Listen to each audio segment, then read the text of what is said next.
This is an excellent question, and I'm always going to say no, because what generally happens is, how do you even value, how do you quantify your idea and say my idea is worth A, B, C, and D, right?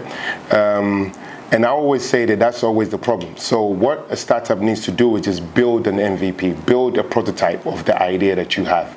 And once you do that, then you can go in for funding. So funding should not be the first thing that you think of as a startup. It should be, what's my idea? How do I build a prototype of it to show other people to then seek funding?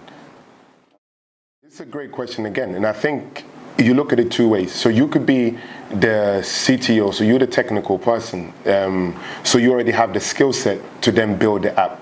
But then you might not always be a creative person. So another way is then you get a business partner who is the creative person, and then you work together to build the app. But if you also find yourself being the business-minded person, so generally you want to be the CEO, and you don't have the skills, you can go to hubs. You can, so like iSpace, for example, we have training programs called Code School. You can learn how to code at a basic level, right? For 3 months at a basic level. And then you can create like a skeleton of that particular app. Now, one, you're learning skills, so you're not wasting your time. And the time in which you're doing that, you're also using that time to redefine your idea.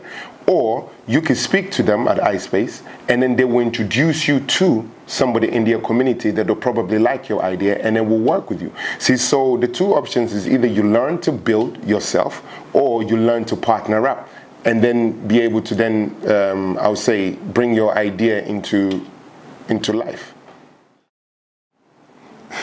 I always laugh when startups always want to get that big office and their overheads are crazy, so you cannot afford it, and then you fold.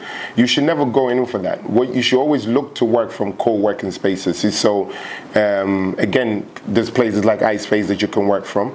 And if you don't have the money, and generally sometimes people don't have the money, you just approach us, and I'm being honest, you just approach us and explain the situation to us. We can work on a pro bono basis with you if we really need to. And most of the time, when we believe in your idea, you can even work from our space for free. We have startups that stay overnight building their products and their MVPs overnight. We leave our spaces for them to be able to do that. So ultimately, it's about establishing the relationships with the hubs. So yeah, you don't need that office space in the beginning. Just leverage on the relationships and use spaces that are already available for you to be able to do that kind of stuff.